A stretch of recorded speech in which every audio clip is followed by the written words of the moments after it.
नमस्कार। आज इस वीडियो में हम देखेंगे कि बिना लक्षण वाले और हल्के रूप से बीमार कोविड-19 मरीजों को घर में कैसे उपचार किया जा सकता है।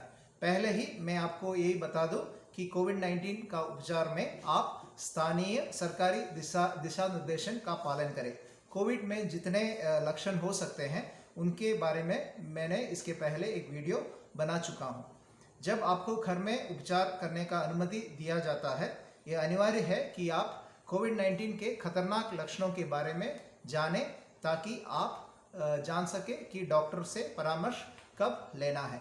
इनमें सबसे पहला खतरनाक लक्षण है सांस लेने में दिक्कत या हफहफी। दूसरा है कि आपको घर में रहना मुश्किल लग रहा है। तीसरा लक्षण है कि आप दिन ब दिन और बीमार होते जा रहा है। चौथा लक्षण है कि आपको जितने कुछ लक्षण है उससे आप एक हफ्ता से ज़्यादा परेशान हैं। पांचवा लक्षण है कि आपको इतना थकावट लग रहा है कि आप बिस्तर से भी नहीं उठ पा रहे हैं, यहाँ तक कि फ़ोन नहीं ले पा रहे हैं या पढ़ भी नहीं पा रहे हैं। याद रखें कि यदि आपको इनमें से कोई भी लक्षण है तो तुरंत डॉक्टर का सलाह लें। अभी देखें कि यदि आपको होम आइसोलेशन का सलाह दिया गया है तो क्या क्या करें। सबसे पहले आराम मतलब आपको ऐसा कुछ भी नहीं करना है जिससे आपका शरीर थक जाए। कोविड-19 ग्रसित मरीज बहुत थक जाते हैं, इसलिए आपको पर्याप्त नींद की ज़रूरत है। कृपया ध्यान दें कि मोबाइल या लैपटॉप में मूवी देखने या गेम खेलने से आप थक सकते हैं और आपको ज़रूरी आराम नहीं मिलेंगे। दूसरी बात है, जिनके साथ आप रह रहे हैं उनसे बिल्कुल अलग रहे। आपको अपना कमरा और बाथरूम टॉयलेट होना बेहतर है।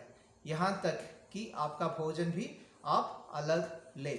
जितने लोग आपके साथ रह रहे हैं और आप सबको मास्क लगाना जरूरी है।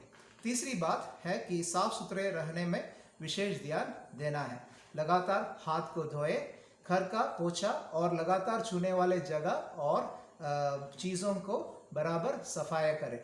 अपना व्यक्तिगत इस्तेमाल में आने वाले जितने चीज़ें हैं जैसे तौली, प्लेट, ग्लास, चादर आदि कोई दूसरा इस्तेमाल ना करें।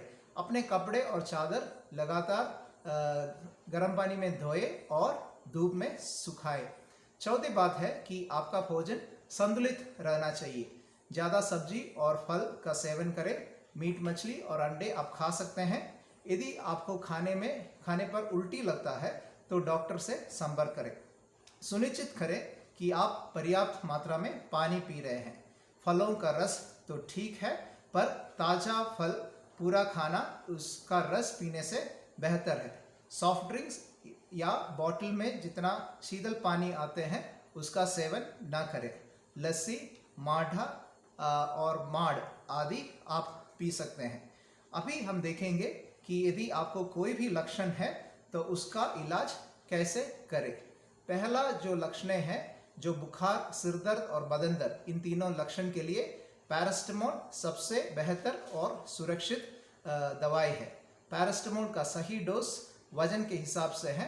12 से 15 मिलीग्राम प्रति किलोग्राम एक डोज रहता है और आप वजन के अनुसार 1 ग्राम तक एक डोज में ले सकते हैं और एक दिन में आप 3 से 4 डोज तक ले सकते हैं। बच्चों में भी यही डोज का पालन किया जाता है।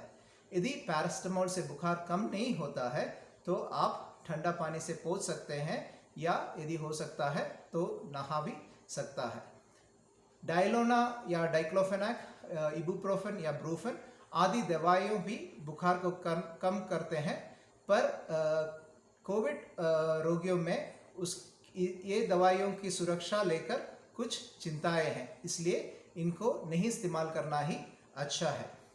दूसरा जो लक्षण है वो है गला में खराश या दर्द, खांसी और सर्दी। इन तीनों के लिए सबसे प्रभावी और सुरक्षित इलाज यही है कि आप लगातार गर्म पानी या सूप दिन भर थोड़ा थोड़ा करके पीते रहे।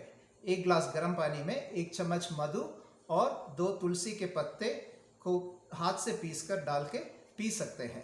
भाप लेना और गर्म पानी में नमक डालकर गार्गल करना भी मदद करता है। व्यक्तिगत रूप से मैं किसी डॉक्टर का सलाह के बिना कोई खांसी का सिरप का उपयोग करने का सलाह नहीं दूंगा। जब आपको खांसी है तो कुछ खतरनाक लक्षणों के संकेतों पर ध्यान देना है, जैसे सांस लेने में दिक्कत, छाती में दर्द या बेचैनी, ओठ नीला रंग का हो जाना। याद रखें कि लगातार 14 दिन आइसोलेशन में रहना उतना आसान नहीं है। आपका इस समय को आसान बनाने के लिए याद रखें कि आपको एक दिनचर्या रखना है, जहां आप एक निश्चित समय पर बिस्तर से उठें, स्नान करें, कपड़ा बदलें और भोजन करें। नकारात्मक खबर और सोशल मीडिया से दूर रहें। हर दिन कम से कम 30 मिनट का व्यायाम करें, उसके साथ कुछ ध्यान यानी मेडिटेशन और सांस लेने का भी व्यायाम करें। चौथी बात है कि शराब और मूड बढ़ाने वाले दवाई ना लें। पांचवी बात है कि अपने दोस्तों और रिश्तेदारों से फ़ोन में लगातार संपर्क में रहे। यदि आपको कोई भी ऐसा बीमारी है जहां आपको लंबा समय से दवाई खाना है, जैसे शुगर का बीमारी या बीपी का बीमारी, दिल का बीमारी आदि, कृपा करके आपका डॉक्टर से संपर्क में रहे। मैं आशा करता हूं कि यदि आप कोविड पॉजिटिव हो जाते हैं तो आपको कोई लक्षण ना हो। यदि आप संक्रमित हो जाते हैं या आपको लक्षण है जिससे आपको शक है कि आप कोविड पॉजिटिव है, तो जरूर आइसोलेशन में जाए ताकि आप दूसरों को संक्रमित ना करें। इससे इस महामारी का फैलाव को हम धीमा कर सकते हैं। आशा करता हूं कि आप इस वीडियो को दूसरों तक शेयर करेंगे। धन्यवाद।